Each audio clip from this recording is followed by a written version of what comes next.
Melati kuntum tumbuh melata, saya merebah di pohon cemara. Assalamualaikum mulanya kata, saya sembah pembuka bicara. Masuk ke hutan mencari cendana, tersepak akar batang berduri. Hamba ingin mulakan bicara, Aimi Danella nama diberi. Saya ialah seorang murid tahun 6 dari Sekolah Kebangsaan Feda Tersat Hulu Terengganu. Di sekolah, saya telah diberi amanah untuk menjadi penolong ketua pengawas. Saya amat meminati mata pelajaran Bahasa Melayu dan Bahasa Inggeris.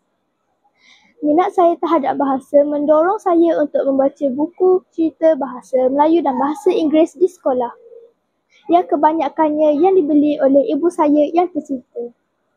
Saya juga banyak membaca buku di perpustakaan sekolah. Hasrat dan impian saya untuk menjadi pelajar yang cemerlang yang mengharumkan nama ibu bapa dan juga sekolah yang saya sayangi. Pada hari yang indah ini, saya ingin berkongsi tentang sebuah buku kegemaran saya yang berjudul Di Sini Kita Bermula.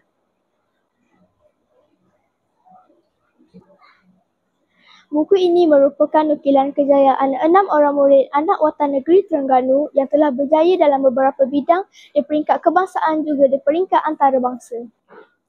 Penulis-penulis buku ini ialah Salina Musa, Rufaifah Abdullah, Muhammad Ifania Abdullah dan Amir Abdul Majid. Keempat-empat penulis ini menuliskan cerita ini untuk merakamkan kejayaan-kejayaan yang ditempuh oleh keenam-enam murid kelahiran Terengganu untuk memberi motivasi dan menanam semangat kepada murid-murid lain untuk turut sama berjaya. Jika kita lihat pada kulit buku ini, kita dapat melihat gambar individu-individu cemerlang yang nama mereka terpampang dalam sejarah kecemerlangan negeri Terengganu. Inilah yang membuat saya tertarik untuk mencapai dan memegang buku ini. Di saat pertama saya memegang buku ini, saya terfikir, apakah kehebatan mereka sehingga nama mereka diangkat menjadi ikon? Lantas, saya terus membaca dan terus membaca untuk mengenali mereka. Buku ini diterbitkan pada tahun 2009 oleh Persatuan Pusat Sumber Negeri Terengganu. Terdapat 6 judul cerita yang berbeza dengan kisah-kisah dan perjalanan hidup yang berbeza. Cerita yang saya paling gemari ialah cerita yang bertajuk Di Sini Kita Bermula, hasil karya saudara Amir Abdul Majid. Cerita Di Sini Kita Bermula menceritakan tentang perjuangan Siti Rajiah, seorang pelajar sekolah menengah di daerah Marang yang mengejar cita-cita untuk memenangi pinggan emas dalam sukan kanu. Kisah ini bermula apabila Siti Rajiah yang tidak tahu berenang berusaha bersungguh-sungguh supaya mahir dalam sukan kanu untuk memenangi pinggan emas dalam sukan tersebut di Tamasya Sukan Malaysia SUKMA.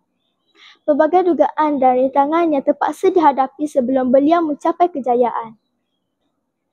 Bak kata pepatah, yang bulat tidak datang menggolek, yang pipih tidak datang melayang. Siti Rajiah merupakan atlet sekolah yang tidak mengambil mudah akan harapan guru-gurunya untuk melihat kejayaan beliau. Beliau pernah kalah teruk dalam kejohanan pertama yang disertainya. Namun beliau tidak berputus asa. Beliau bangkit dan terus mencuba untuk mencapai kejayaan. Beliau juga banyak menyertai kejohanan untuk menimba pengalaman. Selepas itu, kejayaan demi kejayaan diperolehinya. Namun, sasaran sebenar Siti Rajiah adalah untuk memenangi pinggan emas di Tamasya SUKMA 2008 di bumi kelahirannya Terengganu. Berkat kerja keras, beliau telah memenangi 6 pinggan emas dalam sukan kanu. Beliau juga dinobatkan sebagai olahragawati Terengganu pada tahun tersebut. Pelbagai nilai murni yang saya dapat pelajari ketika mana saya membaca kisah Di Sini Kita Bermula. Untuk mencapai sesuatu kejayaan, kita hendaklah berusaha bersungguh-sungguh tanpa mengenal erti jemu. Sentiasa fokus dalam mengejar cita-cita yang diimpikan dan yakin bahawa kita mampu mencapainya. Kisah Siti Rajiah ini menyuntik semangat saya untuk belajar dengan bersungguh-sungguh untuk mencapai cita-cita saya menjadi seorang guru suatu hari nanti. Pada pendapat saya, gaya penulisan serta bahasa yang digunakan di dalam buku ini amatlah mudah dan jelas untuk difahami. Ini membantu murid seperti saya memahami karya ini dengan lebih baik. Buku ini mempunyai 79 halaman dan ianya tidak bosan dibaca kerana bahasa yang digunakan amatlah dekat dengan jiwa pelajar seperti saya.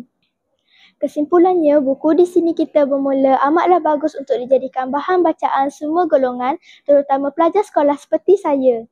Apabila membaca buku bergenre begini, ianya dapat meningkatkan semangat dan keinginan saya untuk belajar dengan lebih tekun. Dan sesungguhnya tiada yang mudah untuk mencapai kejayaan. Bak kata pepatah, genggam bara biar jadi api. Sekian, terima kasih.